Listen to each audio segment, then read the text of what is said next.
Hari itu, aku membawa pengacara dan 6 staf jasa pindahan ke rumah baru kami. Kirana sedang mengenakan gaun tidurku, duduk di sofa yang kupesan khusus dari Italia. Gilang Kusuma membungkuk menyuapinya bubur. Melihatku masuk, dia tampak sedikit panik namun langsung berkata dengan nada memerintah, mulai hari ini Kirana akan tinggal di sini. Dia sedang hamil, kamu jangan membuat keributan. Aku meletakkan buku nikah di atas meja. Kamu salah paham. Gilang menatap nama pria yang tertulis di samping namaku, tangannya yang memegang mangkuk bubur menegang kaku. Kamu sudah menikah? Benar. Pertunangan kita sudah batal. Aku kesini untuk mengambil barang-barangku. Kirana melompat berdiri, mengangkat tangannya ke arahku. Aku menahan pergelangan tangannya, dan membalas dengan sebuah tamparan yang begitu keras hingga seluruh ruang tamu seketika hening. Hamil bukan berarti kamu kebal dari kesalahan. Aku menatap Gilang yang matanya memerah dan berniat menerjangku, lalu berkata dengan suara dingin, lindungi dia baik-baik. 2 jam dari sekarang, rumah ini hanya akan menyisakan 4 tembok kosong. Kurang dari sehari yang lalu, aku masih tunangannya yang akan segera mendaftarkan pernikahan. Sehari setelah acara pertunangan kami, Gilang meneleponku, mengatakan bahwa adik iparnya, istri mendiang adiknya sedang hamil, dan anak itu adalah anaknya.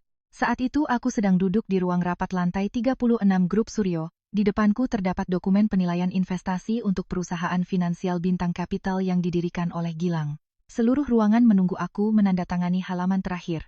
Tanganku yang memegang pena tidak bergetar sama sekali, hanya suara pria yang telah kucintai selama 7 tahun itu bergema melalui telepon, begitu tenang seolah dia hanya memberitahuku bahwa besok akan turun hujan. Tari, malam saat kamu menerima lamaranku, aku minum terlalu banyak. Kirana masuk ke kamar untuk merawatku, aku salah mengira dia adalah kamu. Aku melirik jam. 23 hari yang lalu, dia bilang anak itu milikmu, tanyaku.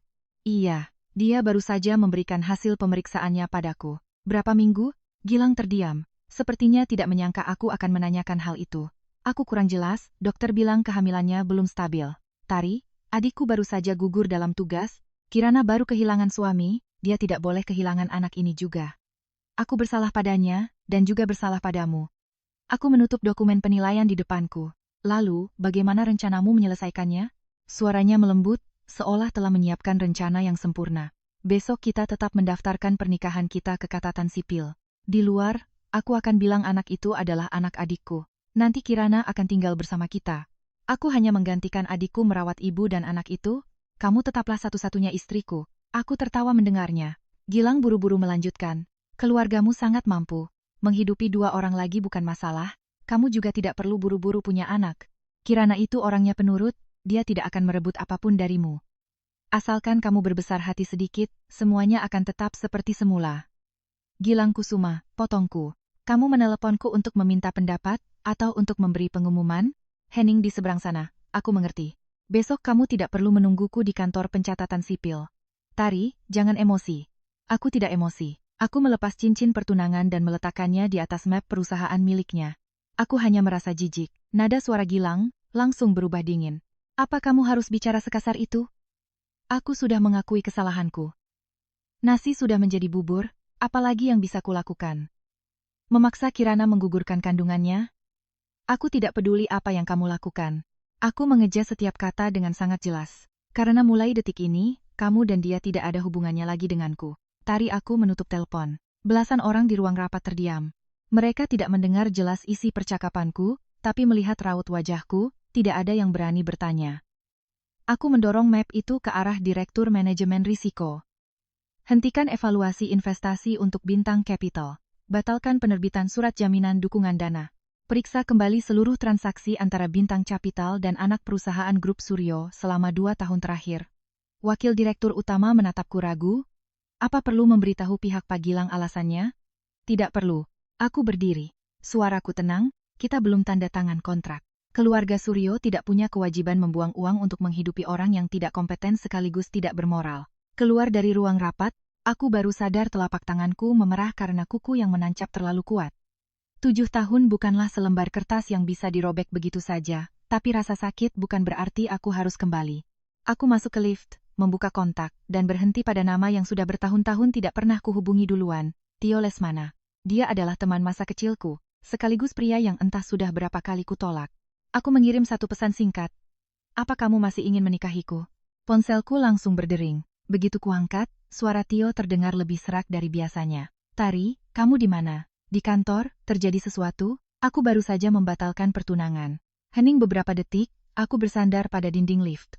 Kalau kamu tidak mau langsung menjawab juga tidak apa-apa, anggap saja aku tidak pernah bertanya. Tari. Suaranya tiba-tiba menjadi sangat serius. Jangan kemana-mana, aku kesana sekarang. 40 menit kemudian, Tio muncul di ruang istirahat pribadiku. Dia masih mengenakan setelan jas rapat, dasinya miring, rambutnya berantakan tertiup angin, sama sekali tidak terlihat gembira seperti yang kubayangkan. Dia duduk di hadapanku, menatapku cukup lama sebelum bertanya, kamu ingin menikahiku karena kamu memilihku, atau karena ingin balas dendam pada Gilang? Aku tidak menggunakan pernikahan untuk balas dendam pada siapapun. Lalu kenapa hari ini? Karena hari ini aku baru bisa melihat jelas orang yang ada di hadapanku. Aku menuangkan segelas air untuknya. Tio, aku belum bisa bilang aku mencintaimu, tapi aku tahu kamu menghormatiku, memahamiku, dan tidak pernah menganggap apa yang kuberikan padamu sebagai sesuatu yang murahan.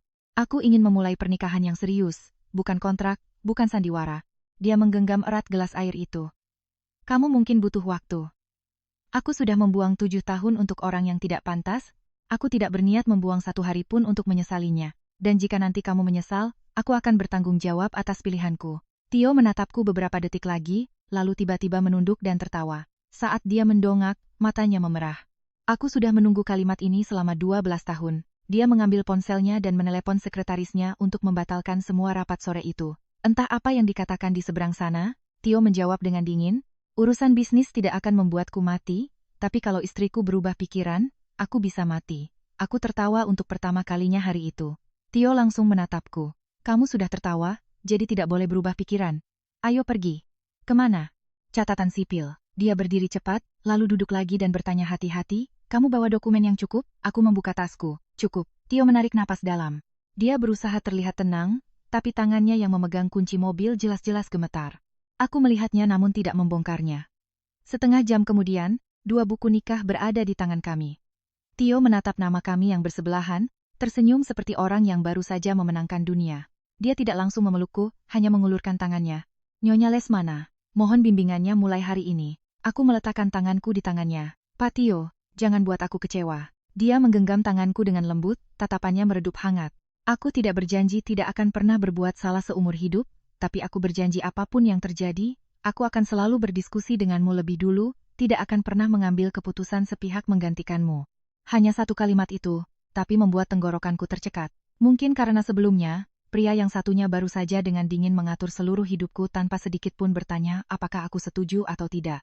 Dalam perjalanan pulang ke rumah keluarga Suryo, aku menelepon ayahku. Beliau terdiam lama setelah mendengar ceritaku, lalu hanya bertanya, kamu sudah memikirkannya baik-baik? Sudah. Ya. Baik, bawa Tio pulang ke sini. Ayahku tidak pernah menyukai Gilang. Ketika tahu aku menikah dengan Tio, beliau tidak tertawa lebar, juga tidak memarahiku karena gegabah. Beliau memanggil pengacara keluarga untuk memeriksa dokumen pernikahan, barulah menepuk bahu Tio. Anak perempuanku bukan barang dagangan yang bisa diambil jika dimau, dan dibuang jika bosan. Tio menjawab dengan sangat lugas, saya tahu saya menikahinya bukan untuk memilikinya, Om. Ayahku menatapnya sejenak, akhirnya mengangguk. Malam itu, ayah sendirilah yang menelepon orang tua Gilang untuk membatalkan pertunangan, sekaligus mengembalikan uang seserahan sebesar 100 juta rupiah. Jumlah itu sangat kecil hingga sekretaris keuangan ayah mengira dia salah dengar. Dulu, karena mencintai Gilang, aku mencegah ayah membesar-besarkan masalah. Aku bilang pernikahan tidak seharusnya dihitung dengan uang. Aku bahkan meyakinkan diriku bahwa dia sedang merintis karier dan tidak ingin bergantung pada keluarga istri. Sekarang jika dipikir-pikir, dia bukannya tidak mau bergantung. Dia hanya ingin mengambil semuanya tanpa harus membayar harga apapun. Pukul 10 malam, Gilang baru menelepon. Tari, ayahmu baru saja menelepon membatalkan pertunangan. Kamu serius? Aku sudah mengatakannya dengan sangat jelas.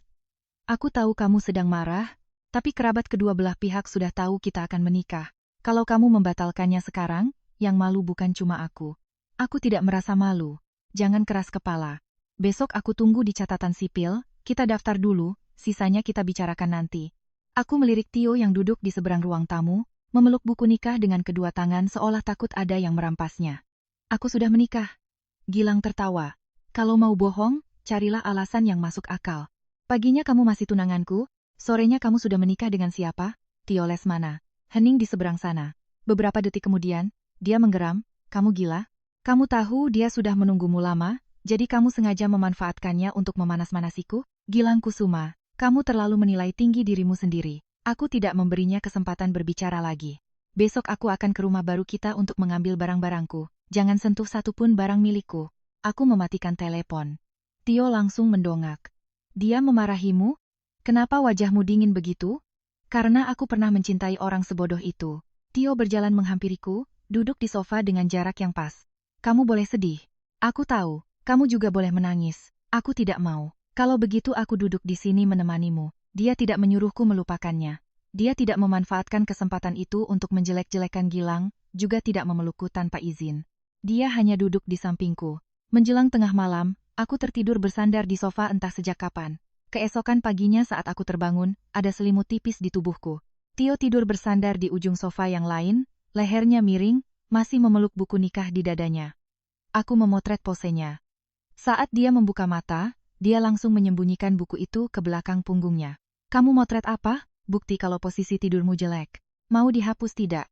Dia tertawa, berdiri sambil memijat lehernya. "Apa kata Nyonya Lesmana saja?"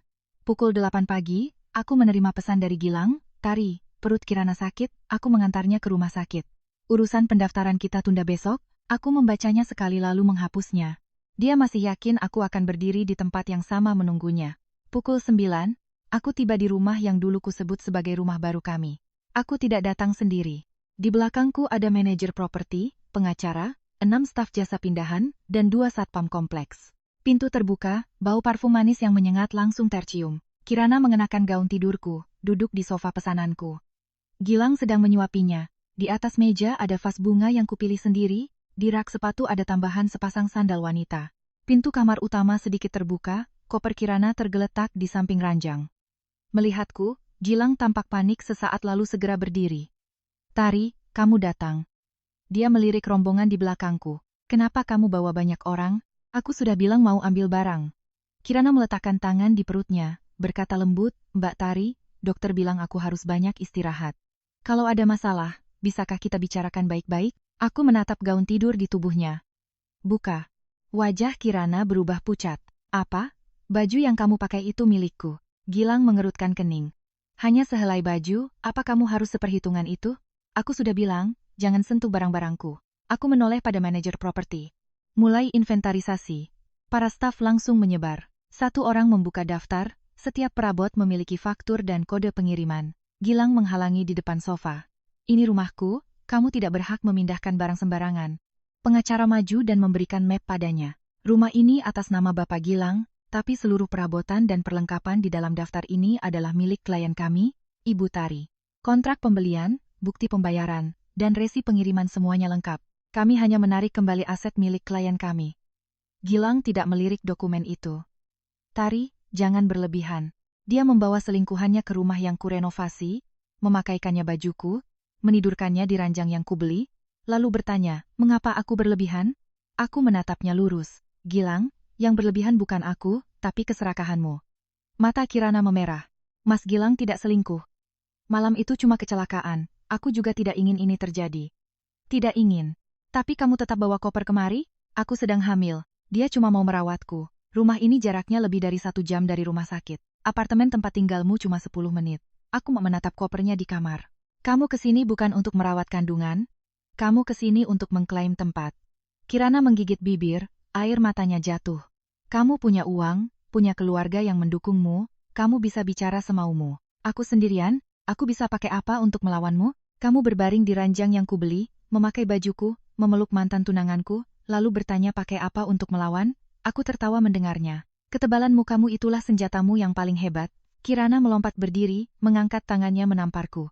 Aku memiringkan kepala menghindar, lalu mencengkeram pergelangannya. Sebelum dia sempat berteriak, aku menamparnya telak. Suara tamparan bergema di ruang tamu. Gilang menerjang maju, tapi satpam yang kubawa langsung memblokirnya. Aku melepaskan tangan Kirana, mengambil tisu basah dan mengelap jari-jariku. "Tamparan ini balasan atas tindakanmu barusan. Jangan jadikan perutmu sebagai tameng." Aku tidak memukul orang tanpa alasan, tapi aku juga tidak akan diam saja dipukul. Kirana memegangi pipinya sambil menangis tersedu-sedu. Gilang marah hingga matanya merah. "Dia sedang hamil. Apa kamu tidak punya hati nurani? Kamu tidur dengan adik iparmu sendiri? Urusan aku punya hati nurani atau tidak, bukan kamu yang berhak menilai. Aku menunjuk ke arah pintu. Tidak ada yang mengusir kalian dari rumah ini, silakan terus tinggal di sini. Tapi mulai hari ini, tidak akan ada satupun barang milikku yang tersisa. Staf mulai membongkar sofa, meja makan, lukisan, gorden, lampu hias, mesin pembuat kopi, hingga ranjang di kamar utama. Melihat rumah itu perlahan menjadi kosong melompong, Gilang akhirnya benar-benar panik. Tari, berhenti. Kita bicara. Tidak ada yang perlu dibicarakan. Aku sudah minta maaf. Aku juga tidak memaksamu membiayai Kirana. Aku cuma minta kamu mempertahankan pertunangan kita, nanti aku akan menebusnya. Pakai apa? Aku menatapnya dari atas ke bawah. Pakai uang seserahan 100 juta yang baru kamu ambil dan kamu transfer padanya? Atau pakai perusahaan yang bertahan hidup dari jaminan pendanaan keluargaku? Raut wajahnya berubah. Kamu menyelidikiku? Tidak perlu diselidiki. Berkas permohonan investasimu dikirim langsung ke mejaku. Aku melangkah maju. Kamu mempertahankan pertunangan ini bukan karena cinta. Kamu butuh nama besar grup Suryo di belakangmu agar bank percaya padamu, rekan bisnismu segan, dan pemegang saham terus tunduk padamu. Tari, urusan pekerjaan, tetaplah pekerjaan. Benar. Aku mengangguk. Makanya aku meminta penundaan investasi. Urusan masing-masing. Selesaikan sendiri. Bibir Gilang pucat. Kamu memakai masalah pribadi untuk balas dendam di pekerjaan. Aku cuma berhenti memakai uang keluargaku untuk menghidupimu. Aku menatapnya. Suaraku sangat pelan. Kamu harus belajar membedakan antara dijebak dan kehilangan hak istimewa. 2 jam kemudian, rumah itu hanya menyisakan dinding kosong dan sebuah ranjang tua bawaan developer. Aku meletakkan cincin tunangan di ambang jendela. Gilang melihatnya dan buru-buru mengambilnya. Kamu masih menyimpannya? Kupikir sudah kamu buang. Aku membawanya untuk mengembalikannya. Kenapa kemarin kamu bilang sudah membuangnya? Karena waktu itu aku tidak sudi menyentuhnya lagi. Sekretarisku yang memungutnya. Aku berbalik. Sekarang barangnya sudah kembali ke pemilik aslinya. Sampahmu, simpan sendiri. Saat aku tiba di pintu, Kirana tiba-tiba memanggil dari belakang. Tari, aku dan Mas Gilang sudah kenal 15 tahun. Kamu tidak akan bisa mengalahkanku. Aku menghentikan langkah dan menoleh padanya. Kamu salah paham, aku tidak berebut pria rusak. Kalau kamu suka, silakan ambil. Sore harinya, sekretarisku meletakkan map tipis di mejaku. Bu Tari, ini hasil pemeriksaan awal tentang saudari Kirana. Aku membalik halaman pertama. Kirana, 28 tahun, menikah dengan Galih Kusuma 3 tahun lalu. Selama suaminya bertugas di luar kota, rekeningnya sering menerima transfer dari banyak orang, di antaranya ada transfer sebesar 1,5 miliar dari Hendra Kurniawan, pemilik jaringan klub malam. Tidak cukup untuk menyimpulkan. Aku membalik halaman berikutnya. Halaman terakhir adalah foto USG yang dikirim Kirana pada Gilang, yang kemudian Gilang teruskan padaku untuk membuktikan bahwa dia tidak bisa menelantarkan anak itu. Di sudut foto itu tertulis sangat jelas. Usia kandungan 9 minggu 4 hari, aku melihat tanggal pemeriksaannya. 3 hari yang lalu. Padahal, malam saat Gilang mengaku berhubungan dengannya, baru terjadi 23 hari yang lalu. Anak itu jelas bukan milik Gilang. Sekretarisku bertanya, apa perlu lanjut menyelidiki pria bernama Hendra itu? Tidak perlu. Cukup verifikasi transaksi yang berhubungan dengan bintang capital. Urusan pribadi berhenti di sini. Kirana mungkin menipu Pak Gilang, tapi aku tidak punya kewajiban menyelamatkannya. Aku menutup map itu. Tahu usia kehamilan saja sudah cukup. Ponselku bergetar, Kirana mengirim pesan. Mas Gilang baru saja mentransfer 100 juta uang seserahanmu padaku. Dia bilang kamu tidak kekurangan uang. Kamu lihat kan? Di hatinya, aku dan anakku lebih penting darimu. Aku men-screenshot pesan itu dan mengirimkannya pada pengacaraku. Periksa sumber dananya. Kalau dia mengambil dari rekening perusahaan, masukkan ke dalam laporan transaksi tidak wajar. Sekretarisku agak terkejut. Ibu tidak membalasnya? Untuk apa? Aku melihat layar ponsel lalu menghapus pesannya. Pemenang sejati tidak perlu lari ke hadapan pihak yang kalah untuk pamer. Malamnya, Tio datang menjemputku untuk mencoba gaun pengantin. Keluarga kami sudah saling kenal bertahun-tahun, orang tua Tio sudah menganggapku seperti anak sendiri. Mendengar kami mendaftar menikah, ibunya menangis terharu, lalu dalam waktu 3 jam mengirim lebih dari 50 model gaun pengantin ke grup chat. Begitu aku masuk mobil, Tio mencondongkan tubuhnya bersiap memakaikan sabuk pengamanku. Aku menarik sabuk itu sendiri, dia langsung duduk tegak. Maaf, aku agak terlalu bersemangat. Kamu harus mulai terbiasa melihatku bisa melakukan semuanya sendiri. Baik, dia mengangguk sangat serius. Tapi hal-hal yang tidak ingin kamu lakukan, bisa kamu serahkan padaku. Misalnya, memotong bistik, membawakan tas, memarahi orang, menjadi nama penerima bunga, atau mendengarkan ceramah ayahmu. Aku tertawa pelan. Tidak boleh memarahi orang menggantikanku. Kalau begitu aku berdiri di sampingmu ikut mengomeli? Tidak juga. Dia diam sambil menepuk tangan. Aku menatapnya. Tio langsung meralat ucapannya. Aku akan ngoceh, di dalam hati saja, sebagai figuran yang baik. Sesi fitting gaun dilakukan di studio pribadi merek ternama di kawasan Senopati. Desainernya adalah orang yang sudah lama kusukai. Dulu aku pernah menyebutkannya sekali pada Gilang, dan Gilang melihat harganya lalu berkata, gaun pengantin cuma dipakai sehari, tidak pantas menghamburkan uang. Aku akhirnya memilih model yang lebih murah dan menghibur diri bahwa perasaan lebih penting. Tio berbeda. Dia tidak menanyakan harga, dia hanya bertanya apakah aku menyukainya. Saat aku keluar mengenakan gaun sutra putih, dia sedang berbicara dengan asistennya. Begitu dia menoleh, seluruh tubuhnya terpaku. Desainer itu tersenyum, Pak Tio, Bapak tidak mau berkomentar? Tio menatapku, telinganya memerah. Cantik. Hanya itu? Tidak. Dia melangkah mendekat, berhenti satu langkah di depanku. Saking cantiknya, aku mulai berpikir di hari pernikahan nanti, kita harus melarang semua pria di bawah 60 tahun untuk masuk. Aku tidak bisa menahan tawa, desainer itu juga ikut tertawa. Tepat saat itu, pintu ruangan luar terbuka. Gilang dan Kirana masuk bersama manajer butik. Hari ini tempat ini mengadakan sesi, preview, koleksi pernikahan khusus VIP. Gilang sebenarnya tidak ada di daftar tamu, tapi dia mantan tunanganku. Manajer butik yang lama tidak tahu soal batalnya pertunangan kami sehingga membiarkannya masuk. Melihatku memakai gaun pengantin berdiri di samping Tio, wajah Gilang langsung menggelap. Tari. Aku tidak menjawab. Dia berjalan lurus menghampiri. Kamu benar-benar berniat menikahinya. Tio berniat melangkah maju, tapi aku mengangkat tangan mencegahnya. Aku sudah menikah. Aku mengambil buku nikah dari tas asistenku dan membukanya di depan wajahnya. Lihat jelas-jelas. Gilang melihat tanggal pendaftarannya, pupil matanya mengecil. Hari itu, pagi hari kamu masih tunanganku, setelah telepon itu kamu mendaftar. Kamu sudah berselingkuh dengannya dari dulu, kan? Aku dan Tari sudah berteman sejak kecil. Tio menjawab dengan tenang. Tapi selama 7 tahun dia bersamamu, aku tidak pernah melakukan tindakan melewati batas. Jangan menggunakan cara hidupmu untuk menilai orang lain. Gilang mengepalkan tangannya. Ini urusan saya dan dia. Saya adalah calon suaminya. Tio memandangnya. Urusannya. Aku berhak berdiri di sampingnya. Tapi kalau dia ingin menyelesaikannya sendiri, aku tidak akan ikut campur. Kalimat itu membuatku menoleh menatapnya. Tio hanya mengedipkan sebelah matanya pelan. Kirana melangkah maju, salah satu tangannya memegangi perut.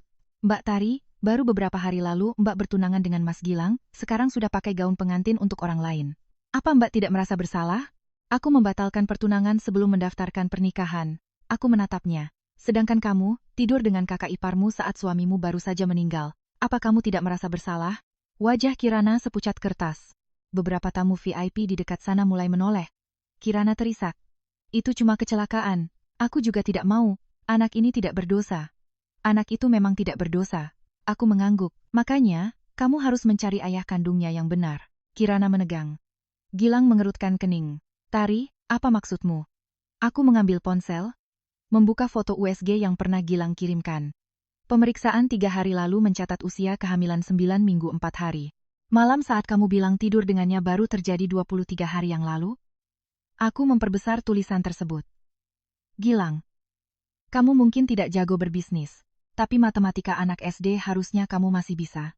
Gilang merebut ponsel itu dan menatap layarnya lekat-lekat. Kirana buru-buru menjelaskan, dokternya salah hitung. Siklus bulananku tidak teratur, usia kehamilan itu cuma perkiraan. Aku membalas dengan santai. Bisa salah beberapa hari, tapi tidak mungkin salah lebih dari sebulan. Kamu bukan dokter kan? Ayo kita ke rumah sakit. Aku menatapnya tajam. Sekarang telepon doktermu, loudspeaker, dan tanyakan jelas-jelas usia kandunganmu. Berani? Kirana mundur selangkah. Gilang menoleh padanya, suaranya serak. Kirana, sebenarnya ini ada apa? Mas Gilang, kamu harus percaya padaku. Aku tanya, anak ini anak siapa? Orang-orang di sekitar mulai berbisik-bisik. Kirana tiba-tiba menerjang ke arahku. Ini semua gara-gara kamu. Kamu sengaja memalsukan foto untuk memisahkan kami. Dia mengangkat tangannya. Aku memegang pergelangan tangannya, memutarnya ke belakang, lalu menyerahkannya pada satpam butik di dekatku. Aku sudah memperingatkanmu 1 kali. Aku melihatnya meronta, nada suaraku mendingin. Sekali lagi kamu main tangan, aku akan minta keamanan yang mengurusnya. Hamil bukan surat bebas hukum, tapi aku juga tidak perlu membuang tenaga menampar orang yang tidak berharga untuk kedua kalinya. Gilang secara refleks melangkah maju untuk melindungi Kirana, lalu terhenti. Dia menatap wanita yang pernah dilindunginya itu, untuk pertama kalinya keraguan muncul di matanya. Kirana menangis sambil memegangi wajahnya. Mas Gilang, aku cuma punya kamu. Kalau kamu juga tidak percaya padaku, bagaimana aku bisa hidup? Mendengar kalimat itu, aku merasa lucu. Apa dia menipumu soal anak itu atau tidak mengubah fakta bahwa kamu telah mengkhianatiku. Aku menatap Gilang. Jangan buru-buru berlagak jadi korban. Wajah Gilang pucat pasi. Tari, kalau anak ini bukan milikku, berarti kejadian antara aku dan dia hanya kesalahan. Kamu tetap tidur dengannya. Aku memotongnya. Kamu tetap ingin membawanya tinggal di rumahku, memakai uang dan posisiku untuk menghidupinya, menjadikan aku sebagai alat untuk mempertahankan perusahaanmu. Aku menutup ponselku. Anak ini milik siapa hanya membuktikan bahwa kamu bodoh, bukan membuktikan bahwa kamu tidak bersalah. Gilang tidak bisa mengucapkan sepatah kata pun. Manajer butik mendekat dengan sopan dan meminta mereka berdua pergi. Kirana masih ingin menangis, tapi Gilang menepis tangannya. Untuk pertama kalinya, dia tidak melindunginya. Sebelum pergi, Gilang menoleh menatapku. Aku sudah kembali menghadap cermin, agar desainer bisa menyesuaikan pinggang gaunku. Tio berdiri di belakangku, tidak menanyakan kejadian barusan, hanya mengambil sepatu hak rendah dan menyodorkannya padaku. Berdiri lama pegal tidak? Lumayan. Aku sudah minta mereka menyiapkan kursi. Jangan terlalu memanjakanku. Aku tidak memanjakanmu. Jawabnya serius. Aku cuma tidak ingin kamu merasa tidak nyaman tapi harus menahannya. Lewat cermin, aku melihat sorot matanya. Tenang, teguh, tanpa rasa kasihan sedikit pun. Aku tiba-tiba paham, dicintai bukanlah dibiarkan orang lain melakukan segalanya untuk kita, melainkan saat kita berdiri tegak sendiri, orang itu akan selalu ada tepat di samping kita. Berita tentang kekacauan di butik itu tidak bocor ke publik, Tio telah meminta pihak butik untuk merahasiakannya. Aku juga tidak tertarik mengubah kehidupan pribadiku menjadi hiburan bagi orang lain. Namun di kalangan bisnis, tanpa video pun berita menyebar dengan sangat cepat. Yang mereka pedulikan bukanlah siapa ayah dari anak yang dikandung Kirana, melainkan fakta bahwa grup Suryo telah resmi mundur dari investasi Bintang Capital. 3 hari kemudian, bank mengirimkan surat permintaan penambahan agunan, 2 mitra besar menunda penandatanganan kontrak, dan seorang komisaris independen menuntut audit khusus karena Gilang sering menggunakan status calon menantu grup Suryo untuk menggalang dana. Aku duduk di ruang rapat mendengarkan tim audit melapor. Ada 3 pengeluaran dari dana operasional Bintang Capital yang ditransfer ke pusat perawatan bersalin mewah, totalnya 900 juta, penerimanya adalah saudari Kirana. Uang 100 juta yang diterimanya juga berasal dari rekening perusahaan. Selain itu, ada 1 unit apartemen atas nama perusahaan yang digunakan oleh saudari Kirana selama 8 bulan terakhir. Aku menghentikan penaku. 8 bulan? Benar, Bu. Sekretaris mendorong map dokumen ke arahku. Apartemen itu disewa tepat setelah almarhum suami Kirana berangkat tugas dinas jangka panjang. Jadi, apa yang disebut kecelakaan, setelah acara pertunangan kami belum tentu pengalaman pertama mereka. Aku tidak menanyakan lebih jauh urusan pribadinya. Hanya memasukkan seluruh pengeluaran ganjil ke dalam laporan audit. Aku hanya menggunakan bukti finansial, tanpa asumsi. Wakil Direktur Utama bertanya padaku, pihak grup Lesmana ingin membeli utang talangan Bintang Capital, bagaimana menurut Ibu? Saya tidak keberatan. Pak Tio bilang, keputusan skema restrukturisasi diserahkan sepenuhnya pada Ibu, karena ini proyek yang Ibu pegang. Aku diam beberapa detik, lalu mengangguk.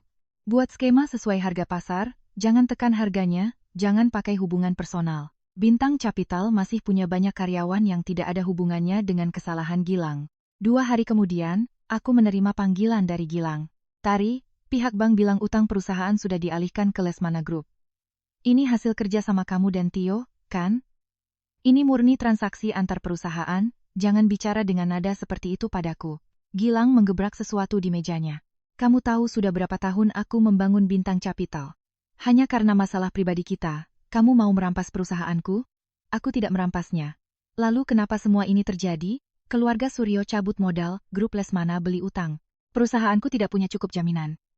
Aku membuka laporan di depanku.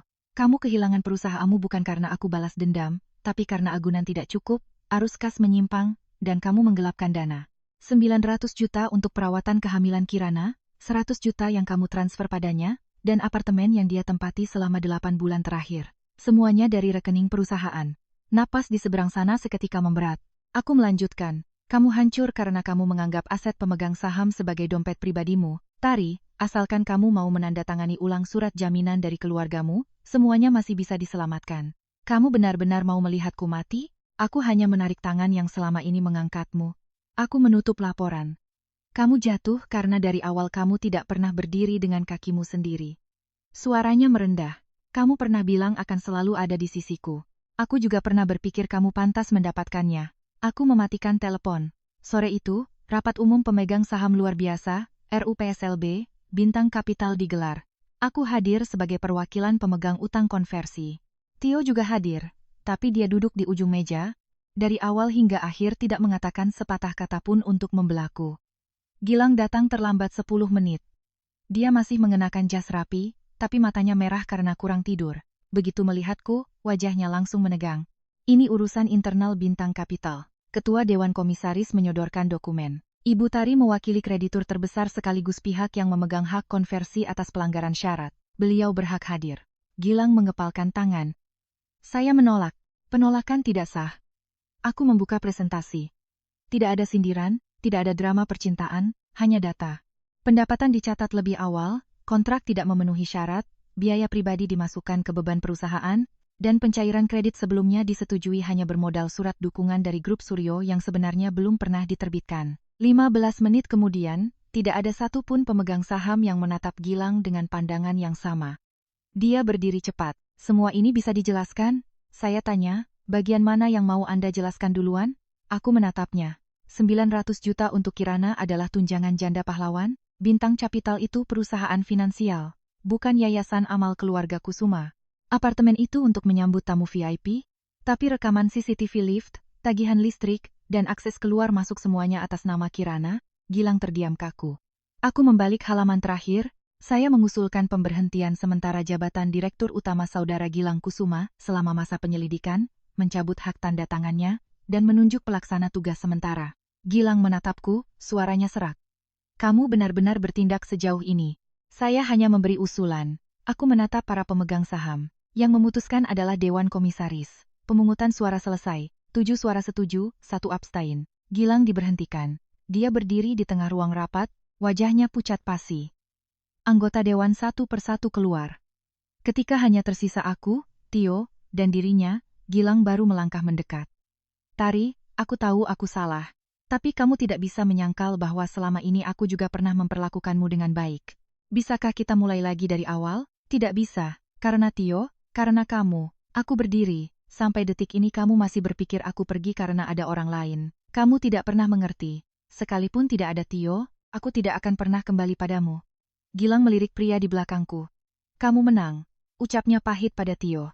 Tio membalas dengan santai. Aku tidak pernah bertanding denganmu. Dia melangkah maju dan berdiri di sampingku. Tari bukan piala yang diperebutkan. Satu kalimat yang sederhana, tapi membuat Gilang tidak bisa membalas apa-apa. Keluar dari gedung, aku baru sadar Tio tidak pulang bersama rombongan grup Lesmana.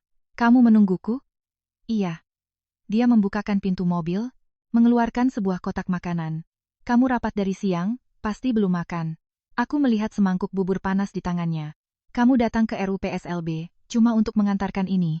Dia menjawab serius, juga untuk melihat betapa cantiknya istriku saat memecat orang. Aku tertawa lepas. Tio juga tertawa, tapi dia tidak bertanya apakah aku senang melihat Gilang hancur. Dia mengerti. Ini bukan balas dendam. Ini hanyalah konsekuensi yang harus diterima seseorang atas pilihan hidupnya. Kirana tidak terima semuanya berakhir begitu saja. Malam setelah Gilang dipecat, dia mengunggah tulisan panjang di media sosial, menyindirku berselingkuh lebih dulu, menggunakan kekuasaan untuk membuat Gilang bangkrut, lalu merampas perusahaannya untuk diberikan pada suami baruku. Tulisan itu dilengkapi foto aku dan Tio saat mendaftar menikah, fitting, gaun, dan makan malam. Unggahan itu hanya bertahan kurang dari 1 jam. Bukan karena Tio menyuruh orang menghapusnya, tapi karena Dewan Komisaris Bintang Capital menerbitkan hasil audit awal. Di sana tertulis jelas tanggal ditariknya dukungan grup Suryo, rincian penggelapan dana, dan keputusan pemberhentian Gilang. Pihak butik gaun pengantin juga mengonfirmasi bahwa aku hadir, fitting, dengan status sebagai Nyonya Lesmana yang sah. Waktu di pengumuman batal pertunangan dan buku nikah sangat jelas bedanya hingga kehitungan jam. Fitnah itu runtuh dengan sendirinya. Pengacara Bintang Capital langsung mengirim surat somasi pada Kirana, menuntut pengembalian 100 juta beserta seluruh pengeluaran lain yang disalahgunakan. Kirana menelepon ke kantorku, menangis dan bertanya kenapa aku tidak mau melepaskannya. Aku hanya menjawab, yang menagihmu uang adalah perusahaan. Yang memakai uang perusahaan untukmu adalah Gilang. Jangan salah cari orang. Setelah itu kuserahkan semuanya pada pengacaraku. Malam itu, Tio membawakan sekotak kue tart, lapisan krimnya miring ke satu sisi. Aku melihatnya sejenak. Kamu yang buat? Aku cuma mengoles krimnya. Kuenya? Sekretarisku yang beli. Jadi kamu mengoles krim lalu mengaku-ngaku kamu yang buat? Aku tidak mengaku-ngaku. Tio mengoreksi dengan serius. Aku hanya tidak proaktif membantahnya. Sudut bibirku terangkat. Tio menyodorkan garpu, tidak bertanya apakah aku senang melihat orang lain terkena musibah. Dia paham, dipecatnya Gilang bukan kado yang dia berikan padaku, itu adalah hasil dari deretan angka yang diciptakan Gilang sendiri. Setelah dipecat, Gilang tidak punya jalan mundur. Rumahnya sudah digadaikan ke bank, sahamnya dibekukan selama proses penyelidikan. Orang-orang yang dulu memanggilnya Pak Gilang mulai menghindari panggilannya. Orang tuanya datang dari kampung di Garut. Bukannya menyalahkan perselingkuhan anaknya, mereka justru menyalahkanku. Ibu Gilang menelepon ke nomor pribadiku. Tari, kamu jadi manusia jangan kejam begitu. Gilang cuma buat satu kesalahan yang bisa dilakukan pria manapun. Kamu pakai kekayaan keluargamu untuk membuatnya kehilangan pekerjaan. Kamu tidak takut kualat, saya tidak ada waktu mendengar omelan ibu, kamu harus bantu dia mendapatkan perusahaannya kembali. Kamu dulu calon istrinya. Selama ini kamu sudah menikmati kebaikan keluarga Kusuma. Aku menatap ponsel, mengira aku salah dengar. Kebaikan apa? Gilang merawatmu, memanjakanmu. Sekarang dia susah. Kamu malah berpaling ke orang lain. Wanita macam apa biaya sewa apartemen yang kalian tempati di Jakarta selama 3 tahun ini? Saya yang bayar. Aku memotongnya. Wanita itu terdiam. Biaya operasi jantung bapak, yayasan keluargaku yang lunasi. Pekerjaan keponakan ibu, aku yang merekomendasikan. Kontrak yang memberi bintang kapital pemasukan pertama, aku juga yang membawanya. Aku tertawa sinis. Ibu benar. Ada yang menikmati kebaikan selama bertahun-tahun. Tapi itu bukan saya. Suara Ibu Gilang tercekat. Kamu perhitungan sekali dengan keluarga sendiri. Kita bukan keluarga lagi. Mulai hari ini jangan menelpon saya lagi. Aku memblokir nomornya. 3 hari kemudian, Kirana diusir oleh pemilik apartemen karena biaya sewa yang dibayar atas nama Bintang Capital telah ditarik kembali. Dia mendatangi Gilang, mengusulkan agar mereka tetap melangsungkan pernikahan di kampung, menggunakan alasan merawat janda adik untuk menyelamatkan citranya. Gilang tahu anak itu bukan anaknya, tapi setelah dipecat, dia butuh apa saja yang bisa membantunya menjaga sedikit harga diri. Akhirnya dia membawa Kirana pulang kampung. Orang tuanya menyiapkan pesta pernikahan kecil-kecilan. Mereka tidak peduli anak itu darah daging Gilang atau bukan, yang mereka butuhkan adalah menantu yang sedang hamil untuk dipamerkan ke kerabat. Sedangkan Gilang ingin membangun citra pria yang bertanggung jawab, berharap bisa mengurangi dampak skandal finansialnya. Sehari sebelum pernikahan, pengacara Bintang Capital mengirimkan surat peringatan penyitaan aset pada Kirana atas dana yang disalahgunakan. Pada hari yang sama, Hendra Kurniawan pemilik klub malam, mencarinya. Bukan aku yang merencanakannya. Istri Hendra menemukan bukti transfer 1,5 miliar pada Kirana dan langsung menyewa detektif. Hasil pencocokan waktu menunjukkan bahwa Kirana menerima uang dari beberapa pria secara bersamaan, menggunakan kehamilannya untuk memaksa setiap pria itu bertanggung jawab. Hendra bukan satu-satunya kandidat ayah bayinya. Gilang menatap tumpukan bukti itu, akhirnya mengerti bahwa dia hanya salah satu pilihan Kirana. Pernikahan itu hancur sebelum dimulai. Kirana diusir oleh keluarga Kusuma. Dia tidak keguguran, juga tidak dipukuli. Pengacara dan polisi tiba tepat waktu karena pihak Hendra melaporkannya atas tuduhan penipuan. Janin di dalam perutnya tetap terlindungi, yang harus bertanggung jawab adalah orang dewasanya. Berita ini hanya menyebar di kalangan terbatas. Aku tidak mengirim wartawan, tidak melakukan live streaming, juga tidak menganggap ini sebagai kemenanganku. Malamnya, Gilang mengirim pesan yang sangat panjang. Dia bilang dia salah menilai orang, bilang Kirana tidak pernah mencintainya, bilang orang yang paling mencintainya dari awal sampai akhir adalah aku. Aku hanya membaca kalimat pertamanya lalu menghapusnya. Penyesalannya tidak lagi berharga. Seseorang hanya teringat pada cinta setelah kehilangan uang, reputasi, dan sandaran. Yang dia sayangkan belum tentu diriku, mungkin hanya kehidupan nyaman yang pernah kuberikan padanya. Aku memblokir akses komunikasi terakhirnya. Tio baru selesai mandi dan keluar, melihatku meletakkan ponsel. Dia SMS? Iya. Kamu sedih? Tidak. Apa perlu aku maki-maki dia beberapa kalimat? Aku menatapnya. Kamu sudah janji tidak akan marah-marah menggantikanku. Kamu bisa memaki di dalam hati. Di dalam hati juga tidak perlu. Aku menarik tangannya untuk duduk. Besok kita, fitting, baju terakhir. Tio langsung melupakan Gilang. Dia menyiapkan 3 setelan, meski hanya dipakai 1, tapi setiap setelan punya gaya rambut yang dicocokkan. Kamu mau menikah atau fashion show? Menikah denganmu, jawabnya tanpa ragu. Makanya semuanya harus yang terbaik. Aku bersandar di bahunya. Tidak perlu yang terbaik. Lalu perlu apa? perlu yang nyata. Tio terdiam sejenak, lalu menggenggam tanganku lembut. Kalau yang itu, aku punya sangat banyak. Sore berikutnya, Gilang muncul di lobi bawah grup Suryo. Dia berdiri di tengah hujan tanpa payung, persis seperti adegan penyesalan murahan di sinetron. Aku tidak turun. Dia berdiri selama 3 jam. Satpam melapor 3 kali. Saat jam pulang kantor, aku dan Tio melewati lobi. Gilang langsung berlari menghampiri, tapi dicegat satpam. Dia menatapku, suaranya serak. Beri aku waktu 5 menit. Tidak ada yang perlu dibicarakan. Aku sudah mengusir Kirana. Aku juga tahu anak itu bukan milikku. Kita tidak punya penghalang lagi. Aku menghentikan langkah. Bukan karena goyah, tapi karena kalimat itu sangat menggelikan. Penghalang? Kamu tahu kamu salah, tapi semuanya berawal karena Kirana menipumu. Dia memaksamu tidur dengannya. Dia memaksamu membawanya ke rumahku. Kamu mengira anak itu milikmu. Jadi dia memaksamu mengambil uang perusahaan untuk memeliharanya? Aku hanya ingin bertanggung jawab. Sampai sekarang kamu masih belum mau menerima tanggung jawabmu sendiri. Aku menatapnya. Kamu menyalahkan alkohol, menyalahkan Kirana, menyalahkan janin itu, menyalahkan keadaan. Aku melangkah keluar dari atap lobi, hujan mengenai bahuku, tapi setiap pilihan itu, kamu yang mengambilnya. Mata Gilang memerah. Aku pernah menyelamatkanmu. Waktu itu kalau tidak ada aku sudah membalasnya, potongku tenang. 7 tahun perasaanku, kesempatan merintis karier, jaringan bisnis, hingga perawatan orang tuamu. Aku tidak pernah berutang apapun padamu. Aku tidak bilang kamu berutang. Kalau begitu jangan mengungkit masa lalu sebagai tiket untuk memaksaku kembali. Dia terdiam tak bisa menjawab. Tio berdiri di sampingku tanpa menyela. Gilang menatap Tio, lalu tertawa getir. Kamu pasti bangga, kan? Akhirnya bisa mendapatkannya. Tio membalas, aku tidak bangga. Aku tidak merebut perusahaanmu, juga tidak merebut tunanganmu. Perusahaanmu hilang karena voting pemegang saham. Tio memiringkan payung ke arahku. Sedangkan Tari, dia tidak pernah menjadi milikmu. Gilang mengepalkan tangannya. Tari, kamu benar-benar mencintainya? Aku menatap Tio. Dia tidak mendesak, juga tidak menunggu jawaban dengan tegang. Dia hanya berdiri di sana memayungiku, membiarkan bahunya sendiri basah terkena hujan. Aku menoleh kembali pada Gilang, menjawab dengan satu kata yang sangat pelan, namun membuat seluruh tubuhnya kaku. Iya, aku juga baru menyadari, aku mengatakannya bukan untuk menyakitinya. Aku murni mengatakan kebenaran. Gilang mundur selangkah. Aku tidak melihatnya lagi dan masuk ke mobil bersama Tio. Pintu baru ditutup, Tio sudah menyodorkan handuk. Keringkan rambutmu. Aku menerimanya. Tio menyalakan mesin mobil, berusaha terlihat biasa saja, tapi sudut bibirnya terus terangkat. Kamu senang banget? Enggak, emangnya kelihatan ya senyumnya. Kamu lagi menahan diri gara-gara kalimatku tadi. Iya.